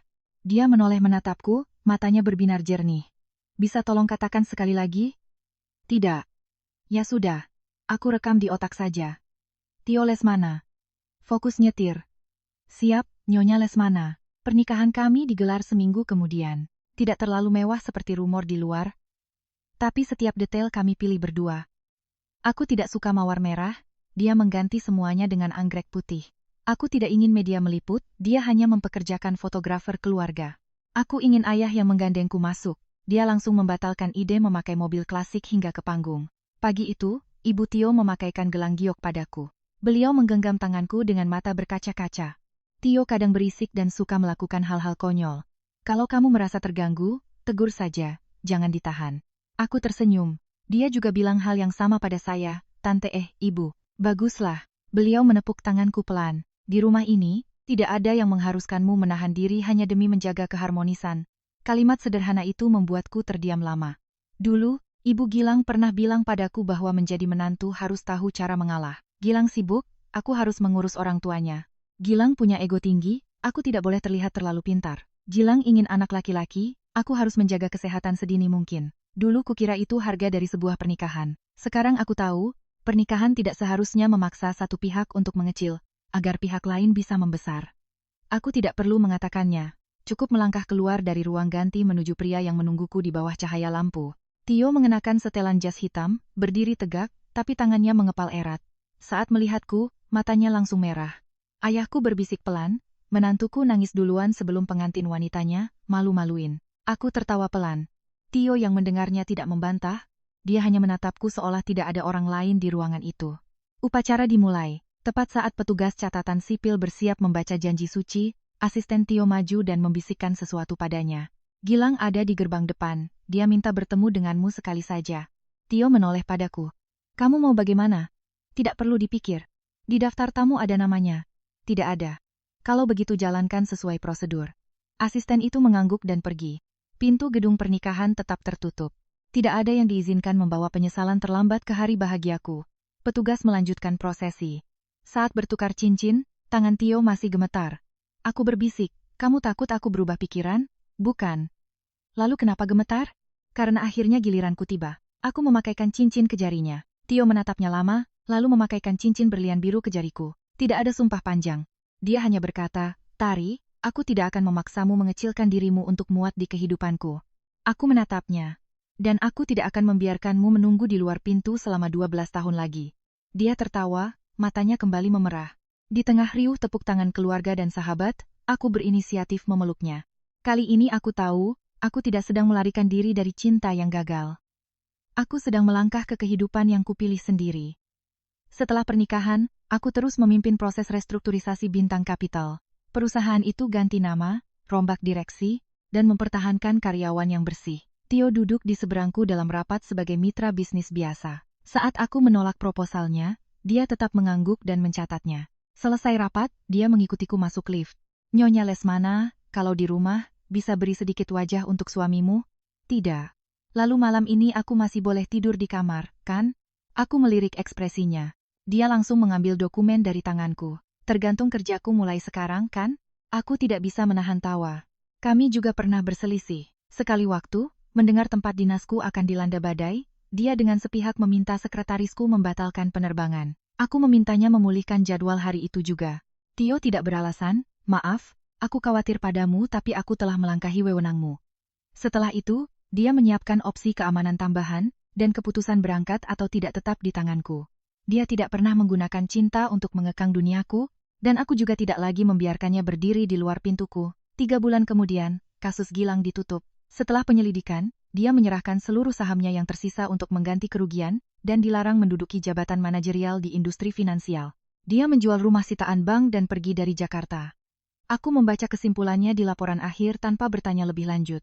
Kirana harus mengembalikan uang hasil penipuannya. 4 bulan kemudian, dia melahirkan dan melakukan tes DNA. Ayah anak itu bukan Gilang, bukan pula Hendra, melainkan pria yang pernah dikenalnya saat mendiang suaminya bertugas ke luar kota. Anak itu mendapat tunjangan sesuai putusan hukum, tidak ada yang menggunakan anak kecil itu untuk membalas kesalahan orang dewasanya. Suatu sore di akhir musim gugur, atau peralihan musim hujan, aku pulang ke rumah lebih awal. Di ruang tamu tercium aroma kayu baru. Tio duduk di lantai, di depannya berserakan serpihan kayu dan patung-patung kucing kayu dengan berbagai pose. Aku alergi bulu kucing sehingga tidak bisa memeliharanya, tapi dulu pernah bilang, kalau aku sangat suka kucing. Dia mendongak terkejut dan menyembunyikan pisau ukir di punggungnya. Kamu kok pulang cepat? Lagi apa? Nggak ngapa-ngapain. Aku menunduk mengambil patung kucing yang berbaring telentang dengan 4 kaki di atas. Ukirannya belum sempurna, sebelah telinganya sedikit miring. Kamu yang buat? Iya. Kenapa? Dia menggaruk hidungnya pelan. Kamu nggak bisa pelihara kucing beneran? Jadi pelihara kucing-kucingan ini saja. Aku melihat belasan patung kayu di lantai. Kamu mau mengubah rumah jadi toko kerajinan kayu? Kalau kamu nggak suka, aku simpan. Aku meletakkan kucing itu di telapak tanganku. Nggak usah. Aku suka kok. Tio langsung tersenyum. Aku duduk di sebelahnya. Kucing yang ini paling jelek. Itu yang pertama kali ku buat. Telinganya miring karena belum terbiasa. Kalau gitu, aku ambil yang ini. Kenapa nggak pilih yang paling bagus? Aku menatapnya. Karena ini yang pertama. Senyum di wajahnya perlahan melembut. Dia meletakkan pisau ukirnya. Tari, aku dulu takut banget kamu nikah sama aku cuma karena kecewa sama orang lain. Aku tahu, tapi sekarang nggak takut lagi, kan? Kenapa? Dia melihat sekeliling rumah, patung kucing, lalu menatapku. Karena kamu mulai meletakkan barang-barang kita di mana-mana. Aku tidak menjawab, hanya meletakkan patung kucing telinga miring itu di sebelah 2 buku nikah kami di laci pajangan. Tio mengikutiku, memelukku dari belakang, menunggu sampai aku tidak menghindar barulah mempererat pelukannya. Akhir pekan kita kemana? Di rumah saja? Nggak bulan madu lagi? Kita udah ke 3 tempat, kamu masih punya rencana 10 tempat, kamu nolak 5 opsi. Nggak kok, aku berbalik dan mencium bibirnya. Tio terdiam, beberapa detik kemudian baru bersuara serak, Nyonya Lesmana. Ini tandanya setuju dengan rencana yang mana? Semuanya tidak. Terus ciuman ini buat apa? dia langsung menarik kembali rencana liburannya dengan ekspresi serius seperti mau tanda tangan proyek raksasa. Aku mengambil kucing kayu itu dan duduk di sampingnya tertawa. Cerita seru masih berlanjut, mari kita dengarkan kisah berikutnya. Di hari ulang tahunku yang ke-27, aku terbang dari Jakarta ke Bali untuk memberi kejutan pada Tasya Wulandari. Aku dan dia lahir di tahun, bulan, dan hari yang sama. Pagi itu, Lukman Hakim bilang perusahaannya ada rapat mendadak di Surabaya, tidak bisa merayakan ulang tahun bersamaku. Namun, kejutan itu justru berbalik padaku. Di atas tebing kawasan Uluwatu, tunanganku sedang mendirikan kuda-kuda kanvas. Tasya Wulandari duduk menyamping di pagar pembatas, gaun putihnya berkibar ditiup angin laut, rambut panjangnya tergerai. Lukman memegang pensil sketsa, sorot matanya begitu fokus dan penuh kelembutan. Aku pernah melihat ekspresi itu saat dia menandatangani kontrak puluhan miliar, atau saat berdiri di podium menerima penghargaan pengusaha muda, tapi aku tidak pernah melihatnya menatapku seperti itu. Tasya tersenyum dan bertanya, "Sejak kapan kamu belajar menggambar?" "Nabila pernah minta digambarkan, kenapa kamu selalu bilang gak bisa?" Ujung pensil Lukman tidak berhenti. "Bukannya gak bisa, aku cuma gak mau." "Kenapa?" "Menggambar butuh kesabaran. Berhadapan dengannya, aku cuma merasa pusing." Angin laut menerobos masuk ke kerah bajuku, tapi aku tidak menangis. Aku mengambil ponsel, membuka foto ulang tahun yang baru saja Tasya unggah. Di tag akun tersebut, ada satu, second account, akun alter, yang hanya mengikuti beberapa orang. Aku membukanya. Unggahan di akun itu merentang selama lebih dari setahun. Bermain ski di Gunung Bromo atau resort bersalju di luar negeri, menyelam di Lombok, makan malam romantis di Surabaya. Dalam satu video yang direkam di kamar hotel, di atas meja nakas terletak jam tangan yang kuberikan pada Lukman saat hari jadian kami. Lewat pantulan cermin, dia keluar dari kamar mandi memakai jubah mandi, suaranya terdengar sangat jelas, "Tasya, ayo naik ke kasur." Setiap kali momen itu terjadi, Lukman selalu beralasan sedang dinas luar kota. Aku menyimpan beberapa unggahan publik itu, mengunci layar ponsel, lalu berjalan lurus menghampiri mereka. Tasya adalah orang pertama yang melihatku. Senyum di wajahnya kaku. "Nabila." Lukman menoleh, pensil di tangannya jatuh ke atas batu karang. Kenapa kamu ada di sini?" Aku melirik lukisan potret di kanvas, garis sketsanya sangat tegas. Kontur wajahnya sudah selesai, di sudut bawah kertas terdapat dua inisial yang ditulis menyatu, LH dan T, W. Aku melepas cincin pertunangan dan meletakkannya di atas palet cat. Hari ini ulang tahunku. Niatnya datang untuk memberi selamat pada sahabatku selama 17 tahun. Aku menatap Tasya, nggak nyangka kejutan darimu sebesar ini. Wajah Tasya pucat pasi. "Nabila, kamu salah paham. Aku dan Lukman cuma aku nggak tanya kamu." Aku menoleh pada Lukman. "Pernikahan batal. Apartemen akan aku urus.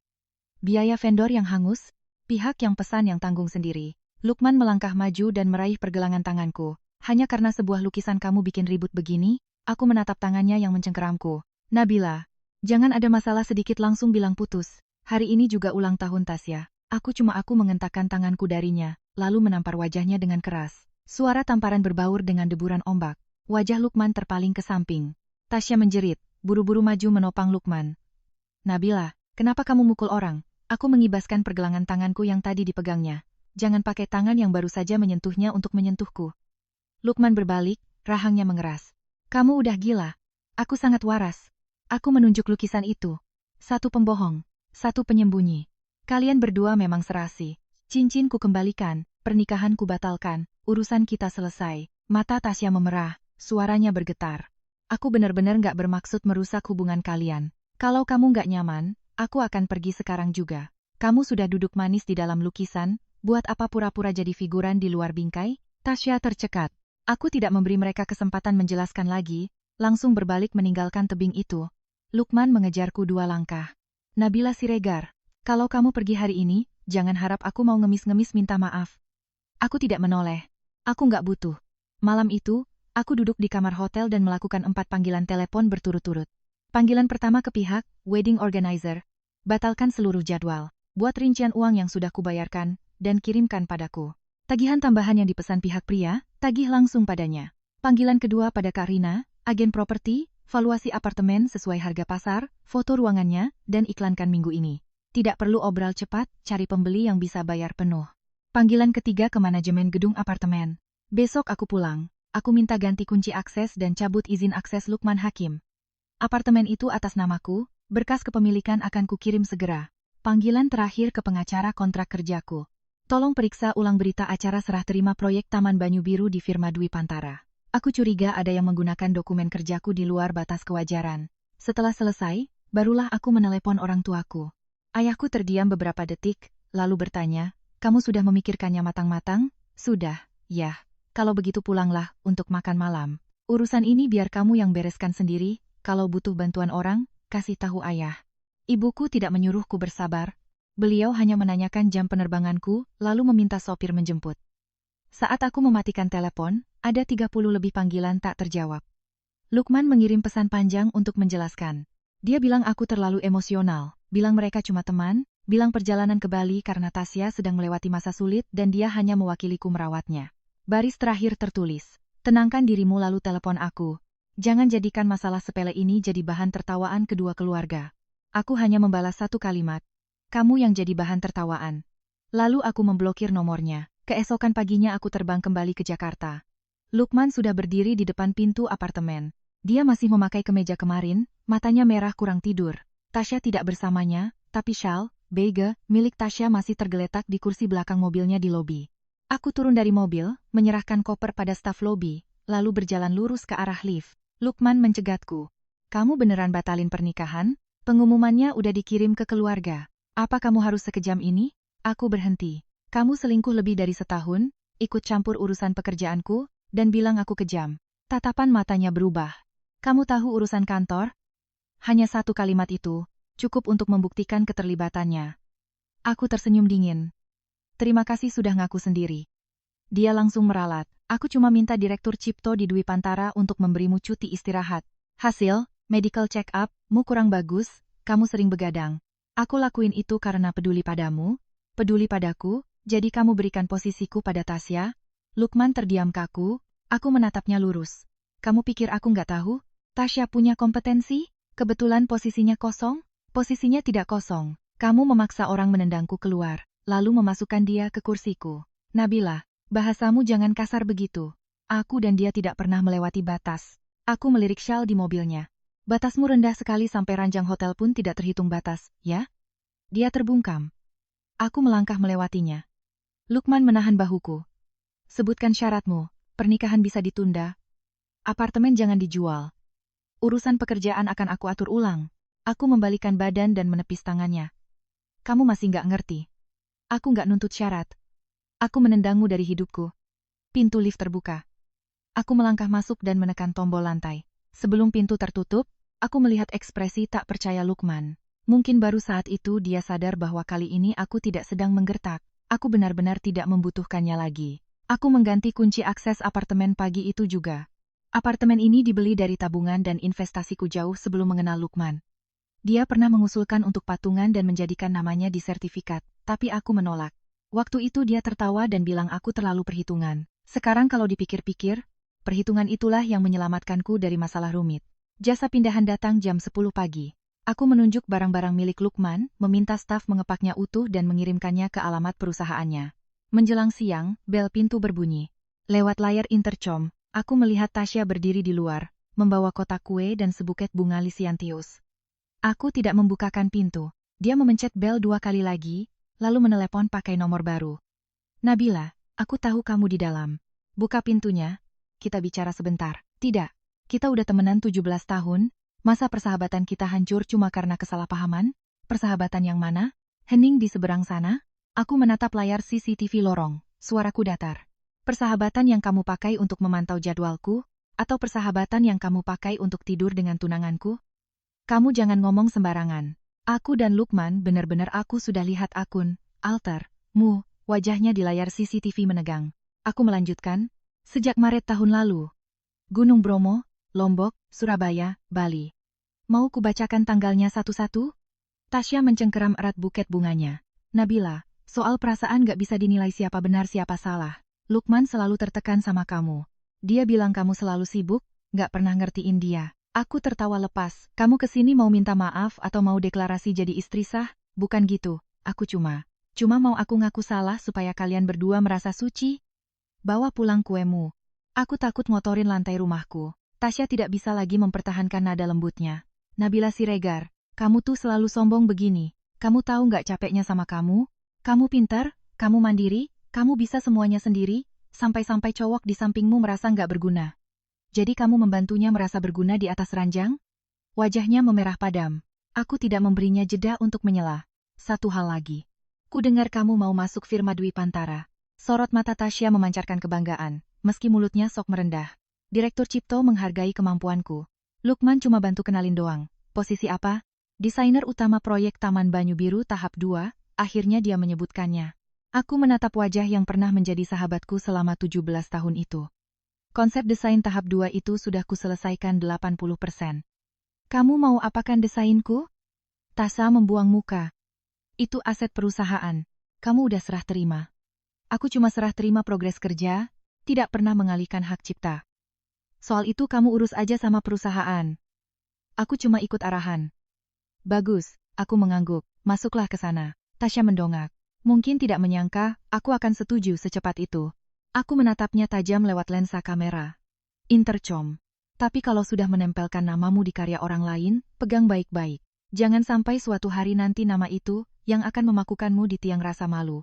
Aku mematikan telepon dan meminta satpam mengusirnya. Sore harinya, pengacaraku mengirim hasil pemeriksaan dokumen. Berita acara yang kutandatangani sebelum cuti, hanya mencakup daftar inventaris, file, status progres, dan pemberian akses ke tim proyek.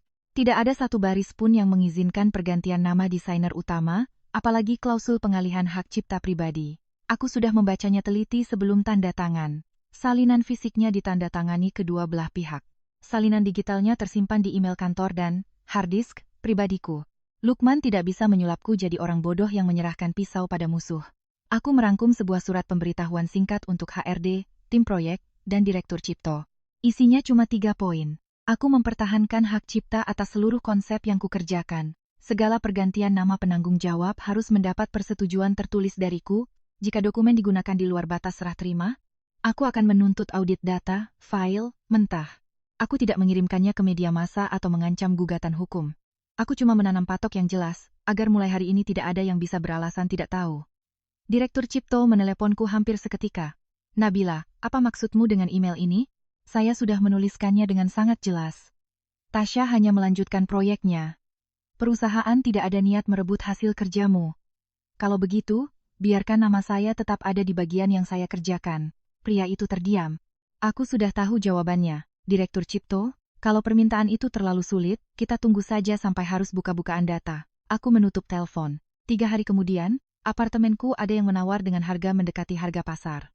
Aku menandatangani surat kuasa pada agen untuk mengurus sisa birokrasinya, lalu pindah ke sebuah apartemen kecil di dekat kawasan kreatif di timur Jakarta. Bukan karena kekurangan uang, aku butuh tempat yang bersih, tanpa jejak pernikahan yang sudah mati. Hari pertama pindahan, aku hanya membawa 2 koper, laptop, dan 3 hard disk. Malam itu, Lukman memakai nomor baru untuk menghubungiku. Kamu beneran jual apartemen itu? Iya, itu apartemen pernikahan kita. Sekarang kita sudah nggak ada. Dia menarik napas panjang. Nabila, aku udah cukup ngalah. Kamu nampar aku, batalin nikah, buang barangku. Aku nggak permasalahin, tapi kamu jangan ngelunjak. Aku meletakkan ponsel di atas meja, menyalakan mode, loudspeaker, sambil terus menyusun gambar teknis. Kamu mau perhitungan kayak gimana? Minta maaf ke Tasya, habis itu kita duduk bareng dan bicara baik-baik. Aku berhenti bekerja dan menutup laptopku. Kamu salah sambung. Maksudmu apa? Yang harus minta maaf itu kalian. Yang nggak mau bicara itu aku. Suaranya menjadi dingin. Kamu pikir setelah ninggalin aku, kamu masih bisa balik ke firma Dwi Pantara? Di industri ini, koneksi lebih penting dari kemampuan. Jangan menggali kuburanmu sendiri. Inilah Lukman Hakim yang asli. Tanpa cangkang kelembutannya, dia dengan belak-belakan menggunakan karier untuk memaksaku tunduk. Kamu boleh coba? Coba apa? Coba lihat seberapa banyak pintu yang bisa kamu blokir. Aku mematikan telepon. Selama 1 minggu berikutnya, aku mengirim portofolio ke 4 biro desain yang sesuai pengalamanku. 2 tempat tidak membalas. 1 tempat yang sudah mengatur jadwal wawancara mendadak membatalkannya. 1 tempat lagi bertanya detail soal hubunganku dengan Lukman Hakim, lalu bilang akan mempertimbangkannya lagi. Sangat mudah ditebak siapa dalangnya. Hari ke-8, Lukman muncul di bawah gedung apartemen sewaanku. Dia bersandar di mobil SUV hitamnya, membawa buket mawar merah. Persis gaya kekasih menjemput pacar pulang kerja. Aku berjalan melewatinya tanpa berhenti. Dia membuka pintu mobil menghalangiku. Nyari kerja nggak gampang kan? Nggak ada urusannya sama kamu. Udah ku bilang, kamu balik ke aku beresin semuanya. Kamu yang bikin masalah, terus pura-pura jadi pahlawan buat nyelesain. Kamu ngerasa dirimu sepenting itu ya? Wajahnya menggelap. Aku cuma mau kamu ngerti. Kerja di luar sana nggak seindah bayanganmu. Setelah nikah, kamu nggak perlu banting tulang, aku sanggup ngehidupin kamu. Aku melirik buket bunga di tangannya. Kamu mau ngehidupin aku, atau mau ngurung aku? Apa kamu selalu harus berburuk sangka padaku? Nggak perlu, perbuatanmu sendiri udah cukup buruk. Dia membanting bunga itu ke kap mobil. Tanpa aku, kamu pikir siapa di industri ini yang berani nerima kamu? Aku melangkah maju selangkah. Menatap lurus ke matanya. Kalau gitu berdoalah supaya aku benar-benar nggak bisa bangkit. Karena begitu aku berdiri lagi, orang pertama yang akan keinjak adalah kamu. Aku masuk ke gedung, kali ini dia tidak mengejarku. Aku berhenti mengirim portofolio. Aku membuka folder karya pribadi yang sudah bertahun-tahun terabaikan. 6 konsep desain di dalamnya sama sekali berbeda dengan desain komersial aman yang sering kubuat di Dwi Pantara. Ada toko buku bawah tanah, hotel butik menempel di tebing, pusat komunitas dari bata bekas dan kayu daur ulang. Proyek tugas akhirku adalah sebuah homestay yang menempel di tebing batu, 3 sisi menghadap gunung, sisi depannya terbuka langsung ke danau. Dulu Lukman pernah melihatnya sekali dan berkomentar. Bagus, tapi nggak berguna. Pasar nggak akan bayar untuk idealismemu. Dulu aku mempercayainya dan menyimpannya di hard disk. Malam itu, aku memperbaiki portofolio hingga jam 3 pagi, lalu mengirimkannya ke satu-satunya tempat. Studio Lorong. Studio Akasia. Pendirinya adalah Haris Chandra, seorang arsitek senior yang terkenal perfeksionis dan galak. Studionya cuma berisi 7 orang, jarang buka lowongan, apalagi menerima orang lewat jalur titipan. 3 hari kemudian, aku menerima email panggilan wawancara. Lantai teratas studio itu direnovasi dari bekas gudang industri, dinding beton ekspos, atap kaca lebar, dan di tengah ruangan ada maket arsitektur yang belum selesai. Haris Chandra duduk di balik meja, membolak-balik portofolioku hampir 10 menit tanpa bicara. Pertanyaan pertamanya adalah, Taman Banyu Biru itu buatanmu? Tahap 1 dan 80% konsep tahap 2. Yang namanya tercantum sekarang bukan kamu. Sedang saya urus. Haris mendongak.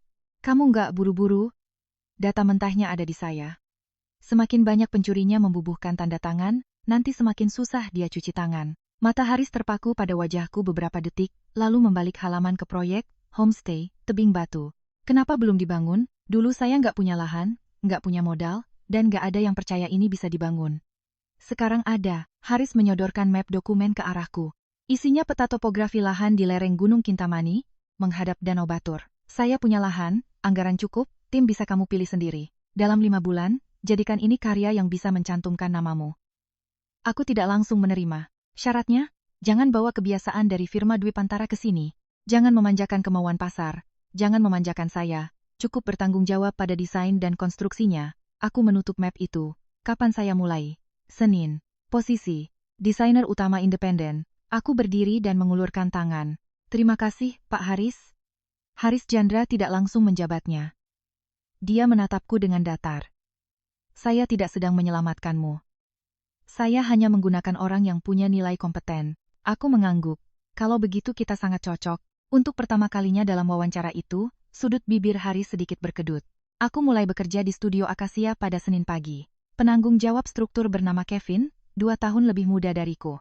Dia membetulkan letak kacamatanya, melihat dokumen proyek lalu bertanya, to the point, Mbak Nabila mau mempertahankan struktur cantilever sepanjang 12 meter ini? Benar. Dengan kondisi tanah Kintamani, ini nggak akan kuat. Saya tahu, makanya saya butuh kamu menghitung 3 alternatif. Prioritaskan pengurangan beban beton tanpa merusak kontur tebing. Kevin menatapku sejenak, lalu mengangguk. Besok sore saya kasih hasilnya. Tidak ada seorang pun di studio ini yang bertanya kenapa aku keluar dari firma Dwi Pantara. Tidak ada pula yang kepo soal pembatalan pernikahanku yang gosipnya menyebar diam-diam di circle kami. Di sini, orang hanya peduli pada gambar kerja. 2 minggu pertama, aku merevisi konsep 3 kali. Pertama karena angin di lereng gunung lebih kencang dari data awal. Kedua karena jalur logistik material tidak bisa melewati pemukiman warga. Ketiga karena Kevin meletakkan lembar perhitungan struktur di mejaku dan berkata, bisa dibangun, tapi, budget, bengkak 18%. Aku memandangi maket selama setengah hari, lalu dengan tanganku sendiri membongkar seluruh balkon memanjang yang dulu paling kusukai. Kevin agak kaget. Mbak nggak sayang, kalau nggak bisa dibangun, ini cuma jadi lukisan. Tapi ini titik paling estetiknya. Kalau gitu, kita bikin titik yang lebih estetik lagi. 3 hari kemudian, aku mempresentasikan revisinya. Daripada memaksakan satu blok beton berat menonjol keluar dari tebing, Seluruh kamar dipecah menjadi 3 undakan ringan yang menempel pada kontur tanah. Atap kamar yang di bawah menjadi teras pemandangan bagi kamar di atasnya. Haris Chandra melihatnya dan hanya berkomentar, revisi ini baru beneran punyamu. Di akhir bulan pertama, aku survei ke lokasi. Lahan itu berada di tengah tebing, menghadap langsung ke hamparan danau batur yang biru bagai kaca. Aku, Kevin, dan tim kontraktor mendaki hampir 2 jam menuju titik tertinggi. Mandor lapangan, Pak Yanto, memegang gambar kerja dan bertanya, Mbak Nabila, dinding batu ini nggak pakai batu tempel pabrik aja? Nggak usah, pakai batu yang dikeruk dari galian pondasi ini saja, disortir lalu disusun ulang.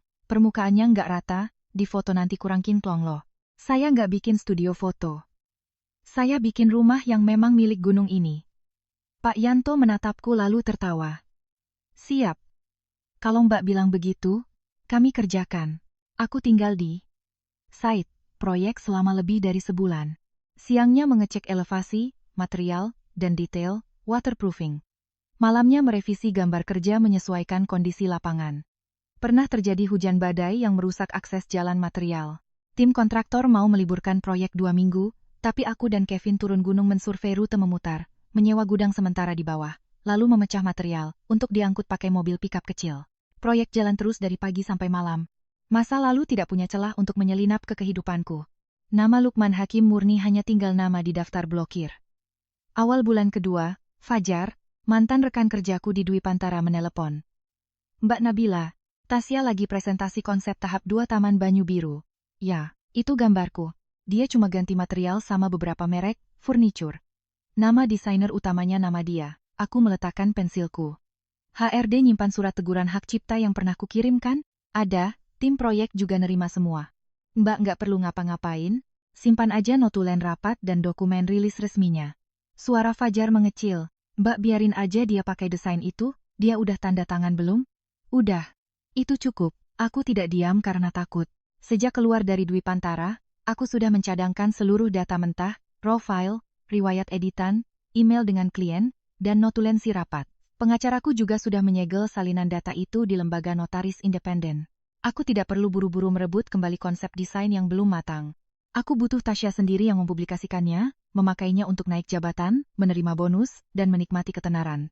Hanya dengan begitu, dia tidak akan bisa ngeles bilang gak sengaja kepakai. 3 hari kemudian, Tasya sendirilah yang meneleponku. Nabila, apa kabar? Baik-baik aja, kan? Langsung ke intinya aja. Dia tertawa pelan. Aku dengar kamu masuk studio kecil. Kerjaan di sana berat, ya? Kalau kamu nggak betah, aku bisa ngomong ke Direktur Cipto biar kamu balik jadi asisten desainer. Asisten desainer buat kamu, aku langsung paham. Tasya punya file gambarku, tapi dia nggak sanggup bikin detail gambar kerja pelaksanaannya, shop drawing. Tasya, kamu udah duduk di kursiku, sekarang kamu mau nyuruh aku duduk di bawah kakimu ngerjain revisianmu? Jangan ngomong kasar gitu, Nabila. Di dunia kerja itu harus mikirin benefit. Lukman juga bilang, asalkan kamu mau ngalah sedikit suruh dia gambar sendiri. Apa? Dia kan bisa ngegambar wajahmu 10 kali lipat lebih cantik dari aslinya? Pasti bisalah mengubah desainer nggak kompeten jadi arsitek beneran. Aku menutup telepon. Malam harinya, Lukman menelepon menggunakan nomor kantornya. Kamu sengaja nyusahin Tasya? Aku belum ngapa-ngapain. Dia cuma minta tolong kamu, support, beberapa detail. Proyek itu kan punya Dwi Pantara, kamu udah serah terima? Jadi kamu punya tanggung jawab moral buat handover. Surat serah terima nggak mewajibkanku kerja bakti gratisan setelah resign. Nabila, jangan bawa urusan pribadi ke ranah profesional. Aku tertawa lepas. Orang yang masukin selingkuhannya buat ngegeser posisi tunangannya, sekarang menceramahiku soal profesionalitas? Nabila Siregar, dengerin aku. Aku memandangi lampu proyek di luar jendela, dia udah ambil namaku, kursiku, dan proyekku. Sekarang masih mau minta kemampuanku? Miara orang nggak kompeten itu mahal. Lukman, kamu bayar aja sendiri. Aku langsung memutus sambungan. Setelah telepon itu, firma Dwi Pantara mulai dihantam masalah bertubi-tubi. Gambar detail eksekusi Taman Banyu Biru kacau soal ketinggian plafon. Sistem pencahayaan bentrok dengan jalur AC sentral. Jenis batu alam yang dipilih Tasya tidak cocok untuk area kolam, tapi dia memaksakan, purchase order, demi ngejar, timeline, ujung-ujungnya material itu dikembalikan, supplier. Klien mengirim surat teguran meminta pergantian penanggung jawab. Direktur Cipto memakai relasi bisnis Lukman untuk mempertahankan Tasya, tapi nggak ada satupun orang yang bisa menggantikan Tasya menjawab pertanyaan teknis di lapangan. Fajar cerita, di sebuah rapat, Tasya membanting, blueprint, ke meja, memarahi tim, drafter, yang katanya nggak ngerti konsep desainnya. Seorang engineer senior membalas sengit. Konsep ini Mbak yang bikin, kan? Terus tolong jelasin, kenapa di gambar awal celah cahayanya 12 cm, tapi di gambar detail malah jadi 6 cm? Tasya nggak bisa jawab. Besoknya dia menyuruh HRD memutasi engineer senior itu. Mendengar cerita itu, aku cuma bilang, simpan notulen rapatnya. Fajar tertawa. Mbak Nabila, aku mulai agak kasihan sama dia. Nggak usah dikasihani. Kenapa? Pisau itu dia yang pegang sendiri, tempat menusuknya juga dia yang milih. Akhir bulan ketiga, struktur kasar Villa Tebing Batur selesai. Haris Chandra terbang dari Jakarta untuk inspeksi. Dia berdiri di dek atap teratas, memandang Danau Batur, diam hampir 10 menit. Ada masalah, Pak? Tanyaku. Ada. Silakan. Kamu ngasih nama proyeknya jelek banget. Aku menatapnya.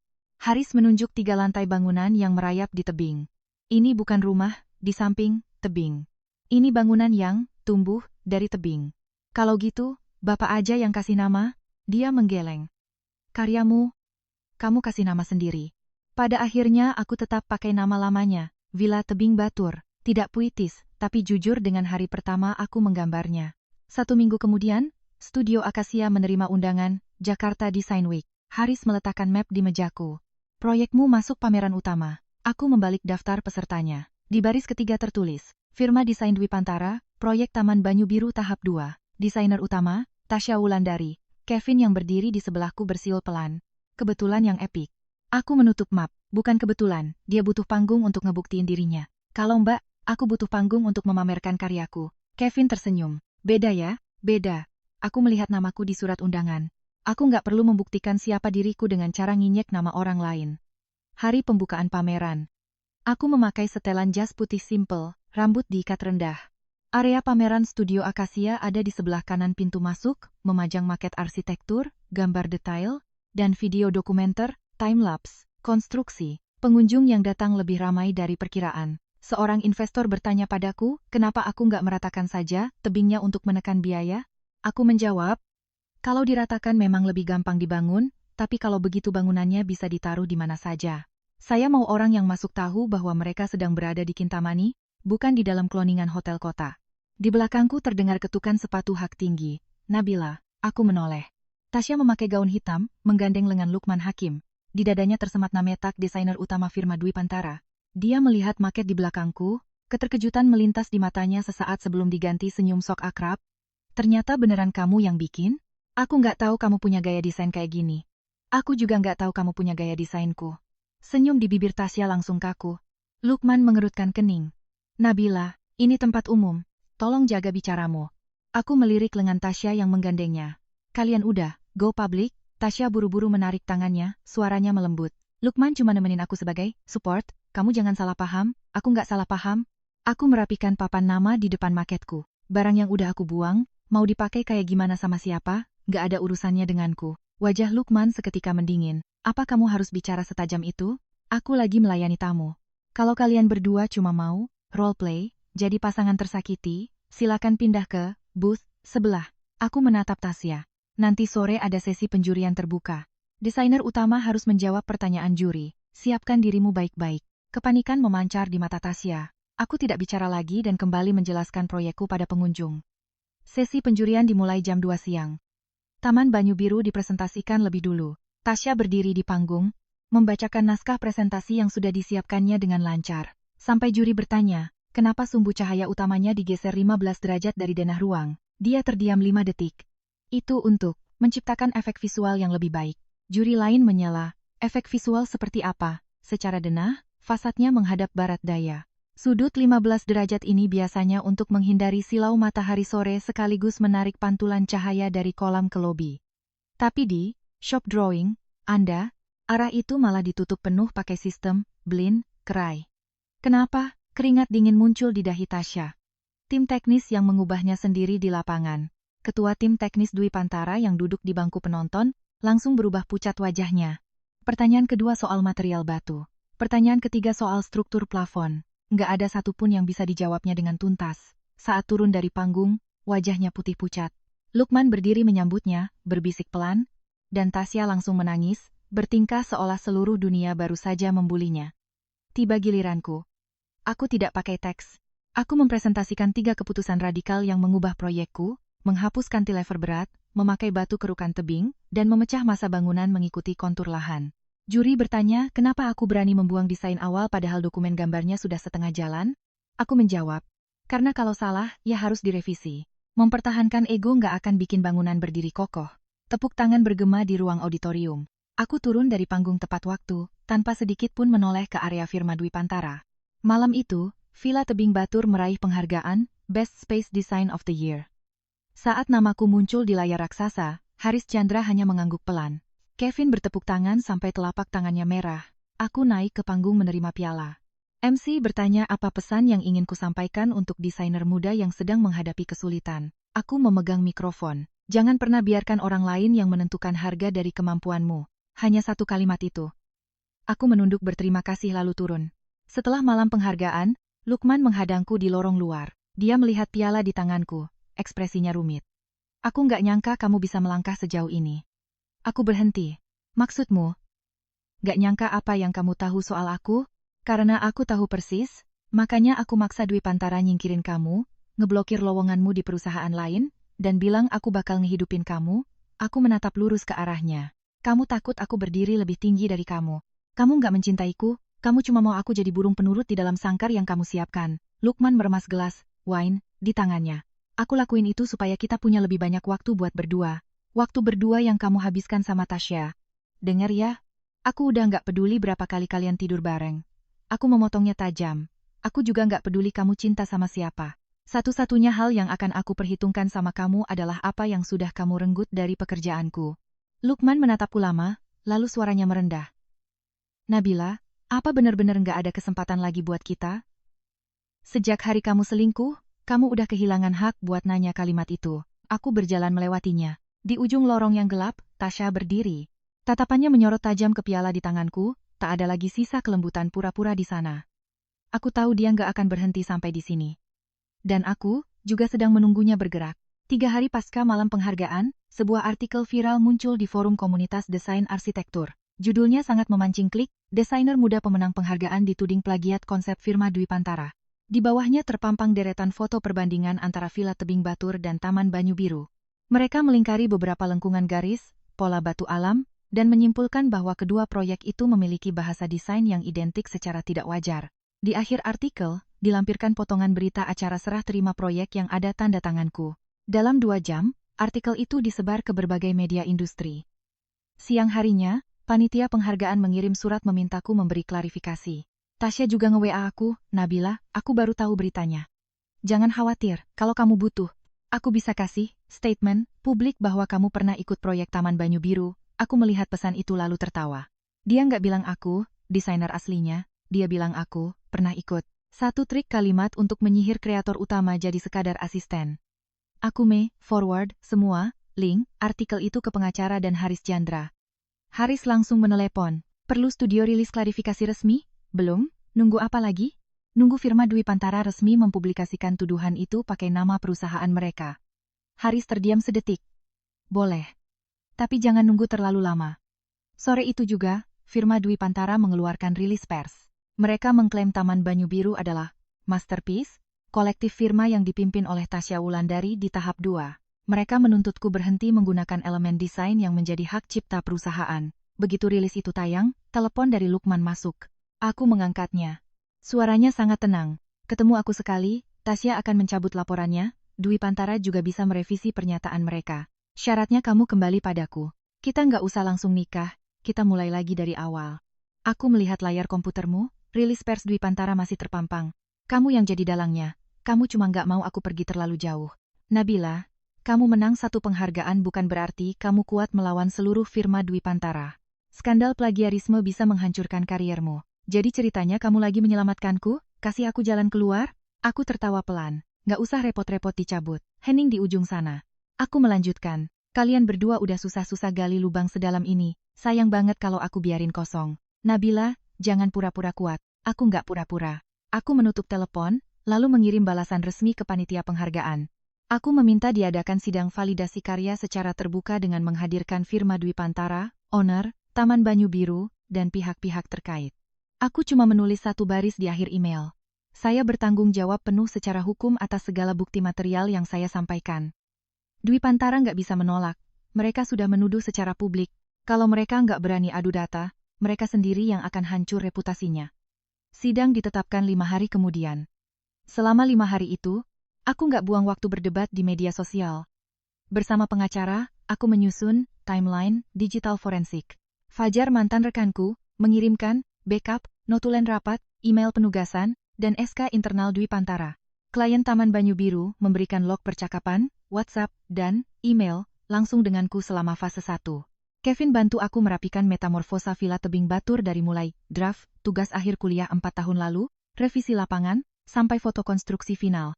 Malam sebelum sidang, Kevin meletakkan secangkir teh di mejaku. Mbak gugup? Enggak. Kamu?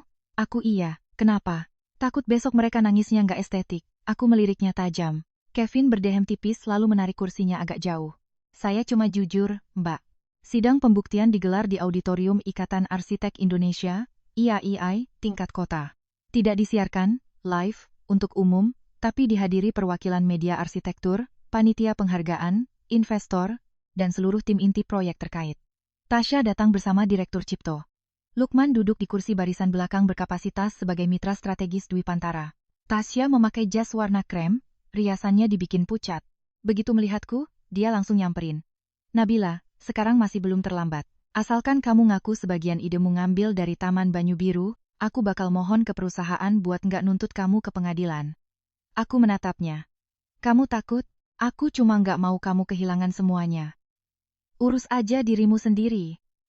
Aku berjalan masuk tanpa mempedulikannya. Presentasi Dwi Pantara dilakukan lebih dulu. Direktur Cipto memaparkan berita acara serah terima dan menegaskan bahwa seluruh dokumen yang dibuat selama jam kerja adalah aset firma. Tasya menambahkan, dia hanya menerima file, konsep dari server, divisi, dan mengaku tidak tahu kalau ada sengketa hak cipta. Aku duduk di bawah tanpa berekspresi. Tiba giliranku. Aku naik panggung dan membuka slide pertama. Itu adalah email dari 3 tahun lalu. Dikirim dari alamat, email, kantorku ke klien Taman Banyu Biru. Lampirannya adalah sketsa tangan pertama yang memiliki timestamp, cap waktu digital, setahun lebih awal sebelum Tasya diterima kerja di Dwi Pantara. Dokumen kedua adalah riwayat modifikasi, edit history, dari file AutoCAD mentah. Dari versi 1 sampai versi 37, semuanya terlacak lognya. Dokumen ketiga adalah notulensi dari 6 meeting krusial, di mana aku secara langsung mempresentasikan ide dan merevisi feedback klien. Dokumen keempat adalah surat pemberitahuan retensi hak cipta yang kukirim sebelum hari di mana Tasya menandatangani SK pengangkatannya. Aku menatap ke arah Tasya. Kamu bilang kamu nggak tahu ada sengketa? Wajah Tasya memucat. Aku menayangkan laporan pelacakan email internal bantuan dari Fajar. Kamu membaca email peringatan ini pada pukul 09.12 pagi. Pukul 10.30. Kamu menandatangani namamu sebagai desainer utama di SK pengumuman. Ruangan auditorium mendadak gaduh. Direktur Cipto angkat bicara, suaranya tegang. Saudari Nabila, walau Anda yang mengerjakan, proyek itu tetap hasil kerja tim. Dokumen ini tidak membuktikan Anda punya hak mutlak atas seluruh konsep. Saya nggak pernah mengklaim hasil kerja tim. Aku membalik ke slide berikutnya. Bagian yang saya minta adalah bagian yang murni hasil kerja otak saya, tapi nama saya dihapus secara paksa. Di layar raksasa muncul 2 versi berita acara serah terima. Satu salinan asliku, satu lagi salinan versi Dwi Pantara. Di versi Dwi Pantara, ada adendum, lampiran tambahan, pengalihan hak nama desainer. Tanda tangannya mirip punyaku, tapi tanggal, file, digitalnya dibuat 3 minggu setelah aku resign. Aku nggak perlu ngotot. Pengacaraku maju meletakkan hasil uji lab forensik digital di depan majelis sidang. Direktur Cipto langsung memelototi manajer proyeknya. Si manajer menunduk pucat pasi. Aku menatap Lukman Hakim di belakang. Siapa yang menginstruksikan pembuatan lampiran palsu ini? Lukman mematung di kursinya. Aku membuka deretan email yang dicisi ke server utama proyek diselamatkan oleh Fajar. Di sana ada email dari asisten pribadi Lukman kepada Direktur Cipto. Mohon rampungkan prosedur administrasinya agar saudari Tasya bisa segera take over demi menghindari intervensi lebih lanjut dari saudari Nabila. Suhu ruangan terasa anjlok. Lukman terpaksa berdiri. Itu cuma korespondensi bisnis biasa. Saya tidak pernah menyuruh membuat dokumen palsu. Tasya tiba-tiba menoleh padanya dan berteriak. Jelas-jelas, kamu bilang semuanya udah beres. Kamu bilang aku tinggal tanda tangan aja. Nabila nggak bakal bisa balik lagi. Semua mata menyorot ke mereka berdua. Lukman menggeram, diam kamu. Tasya yang sudah panik kehilangan akal. Kenapa aku harus diam? Dokumen itu kamu yang ngasih ke aku. Kamu bilang asalkan bisa bikin dia dipecat, dia bakal ngemis-ngemis balik ke kamu, dan kamu tinggal suruh dia nulis surat pernyataan serah terima buat aku. Aku menatap Tasya. Berarti kamu tahu persis itu karyaku? Tasya membeku. Aku lanjut ke slide terakhir. Transformasi Villa Tebing Batur. Dari tugas akhir kuliah, survei topografi, sampai penyesuaian struktur baja. 2 proyek, 2 lokasi beda, 2 fungsi beda, 2 struktur beda. Gambar-gambar yang dilingkari merah di artikel viral itu nyatanya cuma elemen dasar yang dipotong paksa dari konteks besarnya. Ketua IAI yang memimpin sidang bertanya, Saudari Nabila, Anda tahu siapa yang mendanai artikel anonim itu? Aku nggak perlu menebak. Perwakilan agensi PR Media, yang disurati oleh panitia, telah merilis kontrak orderan dan faktur pembayarannya. Biaya, buzzer, dibayar menggunakan anggaran pemasaran dari perusahaan Lukman Hakim. Di-approve langsung oleh asistennya. Aku menatap Lukman. Kamu bilang mau nyelamatin aku. Ternyata orang yang ngedorong aku ke laut juga kamu. Lukman beranjak dari kursinya, berjalan ke lorong. Nabila, ini semua bisa dijelasin. Aku nggak butuh. Suaranya memelan putus asa. Aku cuma mau kamu kembali. Kamu mau aku kehilangan pekerjaan, reputasi hancur, lalu berlutut terima kasih karena kamu berbaik hati mungut aku lagi. Aku meletakkan laser pointer. Lukman Hakim, kamu nggak cinta sama aku. Kamu cuma nggak rela barang yang tadinya di genggamanmu berani ngelawan. Tasya menangis keras. Nabila, aku cuma pakai dokumen yang dia kasih. Aku bener-bener nggak tahu akibatnya bakal separah ini. Aku berpaling padanya. Kamu tanda tangan di setiap lembarnya. Bonus proyeknya kamu kantongin, popularitasnya kamu nikmatin, kursiku kamu dudukin. Sekarang giliran tanggung jawab hukumnya. Kamu bilang nggak tahu? Tasya terbungkam. Aku menatap mereka berdua. Nggak usah berebut siapa yang lebih kotor. Satu maling, satu lagi yang bukain pintu buat maling.